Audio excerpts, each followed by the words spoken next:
السلام علیکم پیارے دوستو، آپ دیکھ رہے ہیں اسلامک یونٹ یوٹیوب چینل۔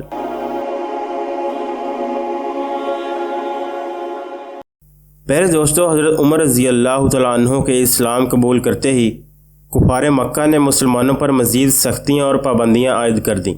تمام رؤسائے قریش نے آپس میں مشاورت کے بعد بنو ہاشم سمیت تمام مسلمانوں سے اپنے تعلقات کے بائیکاٹ کا اعلان کر دیا، اور اس کے بعد مسلمان تقریباً 3 سال تک شب ابی طالب کی گھاٹی میں محصور رہے، جس کا تفصیلی تذکرہ ہم نے اپنی گزشتہ ویڈیو میں کیا تھا۔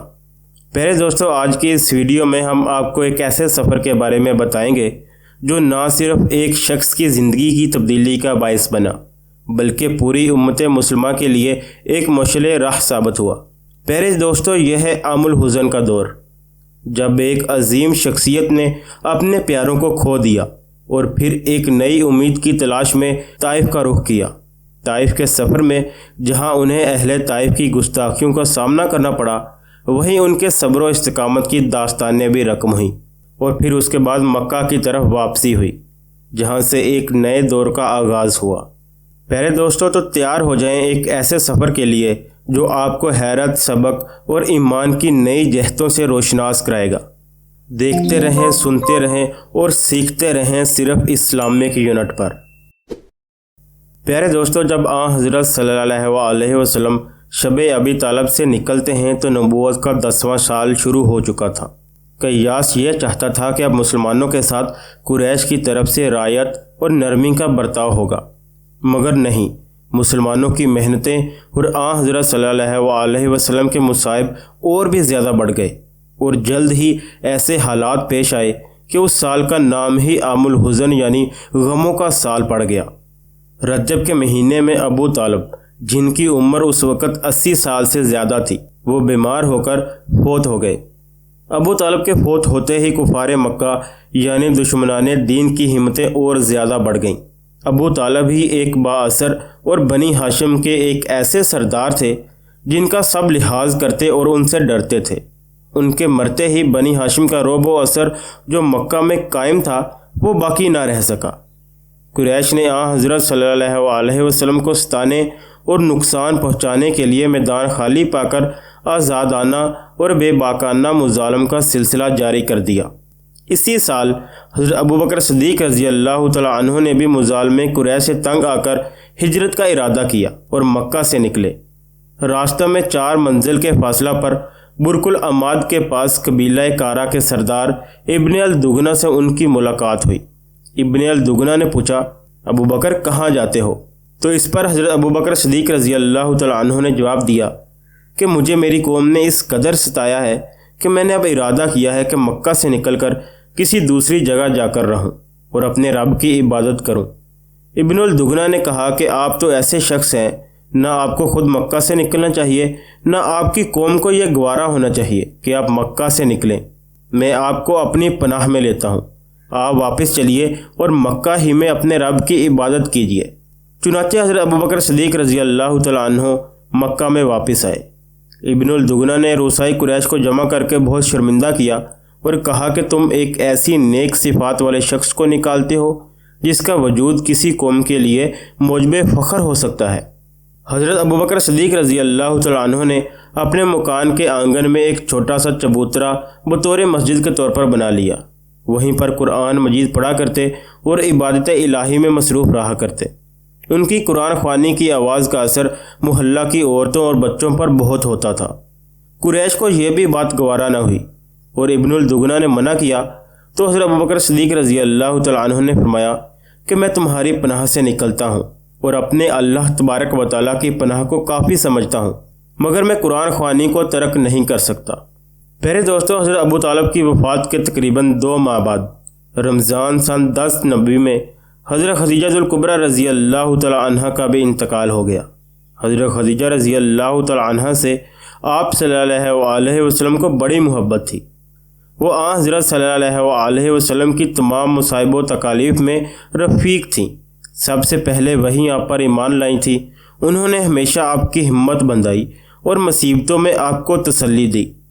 ابو طالب اور خدیجہ رضی اللہ تعالیٰ عنہ دونوں ایسے رفیق و ہمدرد تھے کہ ان کی وفات نے حضرت صلی اللہ علیہ وسلم کو بہت غمگین کر دیا اور ساتھ ہی قریش کی اظہار ثانیوں میں اضافہ ہونے لگا۔ پیارے دوستو، ایک مرتبہ آپ صلی اللہ علیہ وسلم راستہ میں کہیں جا رہے تھے کہ کسی شریر نے آپ کے سر پر بہت سی کیچڑ اٹھا کر ڈال دی۔ سرور کائنات حضرت محمد مصطفیٰ صلی اللہ علیہ وسلم کے تمام بال آلودہ ہو گئے اور جسم مبارک کے کپڑے ناصاف ہو گئے۔ آپ صلی اللہ علیہ وسلم اسی حالت میں اپنے گھر کے اندر تشریف لائے۔ آپ کی صاحبزادی حضرت فاطمہ الزہرا رضی اللہ تعالیٰ عنہ پانی لے کر اٹھیں۔ وہ آپ صلی اللہ علیہ وسلم کا سر دھلا رہیں اور زاروں قطار رو رہی تھیں۔ حضرت صلی اللہ علیہ وسلم نے فرمایا، بیٹی رو مت، اللہ تبارک و تعالیٰ تمہارے باپ کی خود حفاظت کرے گا۔ ایک مرتبہ آپ صلی اللہ علیہ وسلم خانہ کعبہ میں گئے، وہاں بہت سے مشرک بیٹھے ہوئے تھے۔ ابو جہل نے آپ کو دیکھ کر تمسکرانہ انداز میں کہا، عبد مناف والو، دیکھو تمہارا نبی آ گیا۔ عتبہ بن ربی نے کہا، ہمیں کیا انکار ہے، کوئی نبی بن بیٹھے، کوئی فرشتہ بن جائے۔ حضرت صلی اللہ علیہ وسلم نے عتبہ کی طرف مخاطب ہو کر کہا کہ تو نے کبھی بھی اللہ اور رسول کی حمایت نہ کی اور اپنی ضد پر اڑا رہا۔ پھر ابو جہل سے کہا کہ تیرے لیے وہ وقت قریب آ رہا ہے کہ تو ہنسے گا کم اور روئے گا زیادہ۔ پھر تمام مشرکین سے کہا کہ وہ وقت قریب ہے کہ تم جس دین کا انکار کر رہے ہو اسی میں داخل ہو جاؤ گے۔ الغرض قریش کی ضد دم بدم ترقی کرتی گئی۔ حضرت صلی اللہ علیہ وسلم نے شب ابو طالب کے زمانے سے ہی قریش کے سوا باہر کے لوگوں میں، جبکہ وہ حج کے لیے مکہ آتے تھے، ان پر تبلیغ کا کام شروع کر دیا، جس کا کوئی خاطر خواہ نتیجہ برآمد نہیں ہوا۔ اب مکہ والوں کو حد سے زیادہ سخت اور اسلام کے متنفر دیکھ کر آپ صلی اللہ علیہ وسلم نے ارادہ کیا کہ طائف والوں کو دعوت اسلام دیں۔ طائف مکہ سے تقریباً 3 منزل یعنی کہ 60 میل کے فاصلہ پر مکہ ہی کے برابر ایک بڑا شہر تھا۔ وہاں ثقیف آباد تھے جو لات کی پرستش کیا کرتے تھے۔ وہاں لات کا مندر تھا اور سارا شہر اسی مندر کا پجاری تھا۔ سن 10 نبی شوال کے مہینے میں، یعنی حضرت خدیجہ رضی اللہ تعالیٰ عنہ کی وفات کے 1 مہینہ بعد، آپ صلی اللہ علیہ وسلم زید بن حارث رضی اللہ تعالیٰ عنہ کو ہمراہ لے کر پیدل طائف میں پہنچے۔ وہاں پہنچنے سے پہلے راستہ میں سب سے پہلے آپ صلی اللہ علیہ وسلم قبیلہ بنی بکر کے پاس تشریف لے گئے۔ جب ان کو بھی مکہ والوں کو ساتھی اور ہم خیال پایا تو قوم قحطان کے پاس گئے۔ ان کو بھی سنگ دلی میں قریش کے ہمسر پایا تو اس کے بعد طائف پہنچے۔ طائف میں داخل ہو کر پہلے آپ صلی اللہ علیہ وسلم وہاں کے روسا سے ملے۔ طائف کے سرداروں میں عبد یالیل بن عمر بن عمیر اور اس کے دونوں بھائی مسعود و حبیب سب سے زیادہ بااثر اور بنی ثقیف کے رئیس سمجھے جاتے تھے۔ آپ صلی اللہ علیہ وسلم ان تینوں سے ملے اور اسلام کی طرف آنے کی دعوت دی۔ یہ تینوں بڑے مغرور اور متکبر تھے۔ ان میں سے ایک نے کہا کہ اگر تجھ کو اللہ اپنا رسول بناتا تو یوں ہی پیدل جوتیاں چٹکاتا ہوا پھرتا۔ دوسرے نے کہا کہ کیا اللہ کو کوئی اور آدمی نہ ملا جو تجھ کو رسول بنایا؟ نعوذ باللہ۔ پھر تیسرا آدمی بولا، میں تجھ سے کلام کرنا ہی نہیں چاہتا، کیونکہ اگر تو اپنے قول کے موافق اللہ کا رسول ہے تو تیرے کلام کا رد کرنا خطرناک بات ہے، اور اگر تو اللہ پر جھوٹ بولتا ہے تو مناسب نہیں کہ ایسے شخص سے کلام کیا جائے۔ پہلے دوستو، اس کے بعد جب آپ صلی اللہ علیہ وسلم کو عبد یالیل اور اس کے بھائی کی طرف سے مایوسی ہوئی تو آپ نے ان سے کہا کہ اچھا، آپ اپنے ان خیالات کو اپنی ہی ذات تک محدود رکھیں اور دوسروں تک ان باتوں کی اشاعت نہ کریں۔ آپ صلی اللہ علیہ وسلم وہیں سے اٹھ کر طائف کے اور لوگوں کو اسلام کی دعوت دینے میں مصروف ہو گئے، لیکن عبد یالیل اور اس کے بھائیوں نے اپنے غلاموں اور شہر کے لڑکوں اور عباشوں کو حضرت صلی اللہ علیہ وسلم کے پیچھے لگا دیا۔ آپ صلی اللہ علیہ وسلم جہاں جاتے بدماشوں، عباشوں اور لڑکوں کا ایک انبوا آپ کے پیچھے گالیاں دیتا اور ڈھیلے مارتا ہوا آتا۔ آپ صلی اللہ علیہ وسلم کے وفادار خادم زید بن حارث رضی اللہ تعالیٰ عنہ آپ صلی اللہ علیہ وسلم کے ہمراہ تھے۔ وہ آپ کو بچاتے اور آپ کی حفاظت کرنے میں مصروف رہتے۔ پتھروں اور ڈھیلوں کی بارش میں حضرت صلی اللہ علیہ وسلم اور زید بن حارث رضی اللہ تعالیٰ عنہ دونوں زخمی ہو گئے پیارے دوستو، آپ صلی اللہ علیہ وسلم کو طائف میں ٹھہرنا دشوار ہو گیا۔ آپ وہاں سے چلے۔ بازار میں اوباشان طائف کا ہجوم گالیاں دیتا اور پتھر برساتا ہوا آپ کے ساتھ ساتھ تھا، یہاں تک کہ آپ طائف سے باہر نکل آئے، مگر بدماشوں کے ہجوم نے آپ کا پیچھا نہ چھوڑا۔ ان بدماشوں کے ہجوم نے 3 میل تک شہر سے باہر بھی تعاقب کیا۔ آپ صلی اللہ علیہ وسلم کی پنڈلیاں مبارک پتھروں کی بارش سے لہو لہان ہو گئیں اور اس قدر خون بہا کہ جوتیوں میں خون بھر گیا۔ اسی طرح تمام جسم زخموں سے لہو لہان ہو گیا۔ آپ صلی اللہ علیہ وسلم کا قول ہے کہ میں طائف سے 3 میل تک بھاگا اور مجھے کچھ ہوش نہ تھا کہ کہاں سے آ رہا ہوں اور کدھر کو جا رہا ہوں۔ طائف سے تقریباً 3 میل کے فاصلے پر مکہ کے ایک رئیس عتبہ بن ربیع کا باغ تھا۔ حضرت صلی اللہ علیہ وسلم نے اس باغ میں آ کر پناہ لی اور طائف کے اوباشوں کا ہجوم طائف کی طرف واپس ہوا۔ آپ صلی اللہ علیہ وسلم اس باغ کی دیوار کے سائے میں بیٹھ گئے اور اپنی بے کسی و بے چارگی دیکھ کر اللہ تبارک و تعالیٰ سے دعا کی کہ الہی، بے کسوں اور ضعیفوں کا تو ہی محافظ و نگہبان ہے اور میں تجھ ہی سے مدد کا خواست گار ہوں۔ پیارے دوستو، عتبہ بن ربیع اس وقت اس باغ میں موجود تھا۔ اس نے آپ صلی اللہ علیہ وسلم کو دور سے اس حالت میں آتے دیکھا تو عربی شرافت اور مسافر نوازی کے تقاضے سے اپنے غلام اداس کے ہاتھ ایک رکابی میں انگور کے خوشے رکھ کر آپ کے پاس بھجوائے۔ یہ غلام نینوا کا باشندہ عیسائی تھا۔ آپ صلی اللہ علیہ وسلم نے وہ انگور کھائے اور اداس کو اسلام کی تبلیغ فرمائی۔ اداس کے قلب پر آپ صلی اللہ علیہ وسلم کی باتوں کا گہرا اثر ہوا اور اس نے آپ صلی اللہ علیہ وسلم کے ہاتھ کو جھک کر چوما۔ عتبہ نے دور سے غلام کی اس حرکت کو دیکھا۔ جب اداس واپس گیا تو عتبہ نے اس سے کہا کہ اس شخص کی باتوں میں نہ آ جانا، اس سے تو تیرا ہی دین بہتر ہے۔ تھوڑی دیر آپ صلی اللہ علیہ وسلم نے عتبہ کے باغ میں آرام کیا، پھر وہاں سے اٹھ کر چل دیے۔ وہاں سے روانہ ہو کر آپ مقام نخلا میں پہنچے اور رات کو کھجوروں کے باغ میں قیام فرمایا۔ اسی جگہ بعض جنات کے سرداروں نے آپ صلی اللہ علیہ وسلم کو قرآن مجید پڑھتے ہوئے سنا اور اس کے بعد وہ آپ صلی اللہ علیہ وسلم پر ایمان لے آئے۔ پیارے دوستو، نخلا سے روانہ ہو کر آپ صلی اللہ علیہ وسلم کوہ ہرا پر تشریف لائے اور یہاں مقیم ہو کر آپ نے بعض سرداران قریش کے نام پیغام بھیجا، مگر کوئی شخص آپ کو اپنی ضمانت اور پناہ میں لینے کے لیے تیار نہ ہوا۔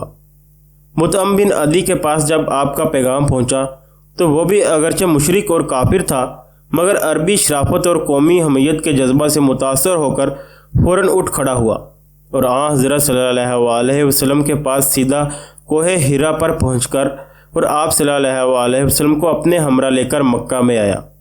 مطعم کے بیٹے ننگی تلواریں لے کر خانہ کعبہ کے سامنے کھڑے ہو گئے۔ حضرت صلی اللہ علیہ وسلم نے خانہ کعبہ کا طواف کیا۔ اس کے بعد مطعم اور اس کے بیٹوں نے ننگی تلواروں کے سائے میں آپ صلی اللہ علیہ وسلم کو آپ کے گھر تک پہنچا دیا۔ قریش نے مطعم سے کہا کہ تم کو محمد سے کیا واسطہ ہے؟ مطعم نے جواب دیا کہ مجھ کو واسطہ تو کچھ نہیں، لیکن میں محمد کا حمایتی ہوں۔ جب تک وہ میری حمایت میں ہے کوئی نظر بھر کر ان کو نہیں دیکھ سکتا۔ مطعم کی یہ ہمت اور حمایت کو دیکھ کر قریش کچھ خاموش سے ہو کر رہ گئے۔ ایک روایت میں ہے کہ جب حضرت صلی اللہ علیہ وسلم طائف میں اس مذکورہ بالا حالت میں تھے تو ایک فرشتہ آپ کے پاس آیا اور کہا کہ اگر آپ حکم دیں تو میں پہاڑ اٹھا کر اہل طائف پر ڈال دوں، یہ سب کے سب فنا ہو جائیں گے۔ آپ صلی اللہ علیہ وسلم نے فرمایا کہ نہیں، ہرگز نہیں۔ مجھے امید ہے کہ اگر یہ لوگ اسلام نہ لائے تو ان کی اولاد ضرور خادم اسلام بنے گی اور ان کی آئندہ نسلیں سب مسلمان ہوں گی۔ میں ان کی ہلاکت کو پسند نہیں کرتا۔ پیارے دوستو، اسی سال یعنی ماہ شوال سن 10 نبوی میں آپ صلی اللہ علیہ وسلم نے حضرت عائشہ صدیقہ رضی اللہ تعالی عنہ اور حضرت سودہ بنت زمع رضی اللہ تعالی عنہ سے نکاح کیا۔ اسی سال آپ صلی اللہ علیہ وسلم کو معراج ہوئی۔ معراج کی نسبت طبری کا قول ہے کہ ابتدائی وحی یعنی نبوت کے پہلے سال ہوئی جبکہ نماز فرض ہوئی۔ ابن حزم کا قول ہے کہ سن 10 ہجری میں ہوئی۔ بعض روایات سے یہ بھی ثابت ہوتا ہے کہ معراج ہجرت نبوی کے بعد ہوئی۔ جس طرح شق صدر کی نسبت علماء کا خیال ہے کہ ایک سے زیادہ مرتبہ ہوا، اسی طرح معراج کی نسبت بھی بعض علماء کا یہی خیال ہے کہ ایک سے زیادہ مرتبہ ہوئی۔ بہرحال اس بات کا حقیقی علم تو اللہ تبارک و تعالیٰ کے پاس ہی ہے۔ پیارے دوستوں، مکہ والوں سے نا امید ہو کر آپ صلی اللہ علیہ وسلم نے طائف کا قصد کیا تھا، لیکن وہاں والوں نے مکہ والوں سے بھی بدتر نمونہ دکھایا۔ مکہ والوں کی نفرت اور ضد دم بدم ترقی پذیر تھی، اور ان کی شرارتیں اپنی کیفیت اور کمیت میں پہلے سے زیادہ اور سخت ہوتی جاتی تھیں، مگر حضرت صلی اللہ علیہ وسلم نے ہمت نہیں ہاری۔ طائف سے واپس آ کر آپ صلی اللہ علیہ وسلم ان قبائل میں جو کہ مکہ کے ارد گرد تھوڑے تھوڑے فاصلے پر موجود تھے ان کے پاس جاتے اور وہاں پر تبلیغ اسلام فرماتے۔ چنانچہ آپ صلی اللہ علیہ وسلم قبیلہ بنو کندہ اور قبیلہ بنو عبداللہ کی اقامت گاہوں میں پہنچے۔ بنو عبداللہ سے آپ صلی اللہ علیہ وسلم نے فرمایا کہ اے بنو عبداللہ، تمہارا باپ عبداللہ تھا، تم بھی اسم بامستی یعنی اللہ کے بندے بن جاؤ۔ قبیلہ بنو حنیفہ کی بستی میں بھی آپ صلی اللہ علیہ وسلم تشریف لے گئے۔ ان ظالموں نے سارے عرب میں سب سے زیادہ نالائق طریق پر آپ صلی اللہ علیہ وسلم کا انکار کیا، اور اس کے علاوہ باہر سے جو مسافر مکہ میں آتے یا ایام حج میں دور دراز مقامات کے قافلے آتے، آپ صلی اللہ علیہ وسلم ان کے پاس چلے جاتے اور تبلیغ اسلام فرماتے، مگر ابو لہب کو آپ صلی اللہ علیہ وسلم کی مخالفت میں خاص قد تھی۔ وہ ہر جگہ آپ صلی اللہ علیہ وسلم کے پیچھے لگا ہوا پہنچ جاتا اور مسافروں کو آپ صلی اللہ علیہ وسلم کی باتیں سننے سے روکتا۔ بنو عامر، بنو شیبان، بنو کلب، بنو محارب، فزارہ، غسان، سلیم، ابس، حارس، ازرا، زحل، مرہ وغیرہ قبائل کو بھی آپ صلی اللہ علیہ وسلم نے دعوت اسلام دی۔ جس وقت آپ صلی اللہ علیہ وسلم نے بنو عامر کے سامنے اسلام پیش کیا تو ان میں سے ایک فراس نامی شخص نے کہا کہ اگر ہم مسلمان ہو جائیں اور آپ کو اپنے دشمنوں پر غلبہ حاصل ہو تو کیا تم اپنے بعد ہم کو اپنا خلیفہ بناؤ گے؟ آپ صلی اللہ علیہ وسلم نے فرمایا، یہ کام تو اللہ تبارک و تعالیٰ کے اختیار میں ہے، وہ جس کو چاہے گا وہی میرا خلیفہ ہو جائے گا۔ یہ سن کر اس شخص نے کہا کہ کیا خوب، اس وقت تو ہم آپ کے مطیع و حامی بن کر اپنی گردنیں کٹوائیں، اور جب تم کامیاب ہو جاؤ تو دوسرے لوگ حکومت کا مزہ اڑائیں۔ جاؤ، ہم کو تمہاری ضرورت نہیں ہے۔ پیارے دوستو، اسی طرح حضور پاک صلی اللہ علیہ وسلم نے ہر جگہ سے تنگیوں، سختیوں اور مصیبتوں کا سامنا کیا، لیکن ان سب کے باوجود بھی آپ صلی اللہ علیہ وسلم ہمت نہ ہارے اور اللہ تبارک و تعالیٰ کی وحدانیت اور تبلیغ اسلام کا پرچار کرتے رہے۔ پیارے دوستو، آج کی ویڈیو اچھی لگے تو ویڈیو کو لائک کیجئے اور چینل کو سبسکرائب کیجئے۔ جزاک اللہ۔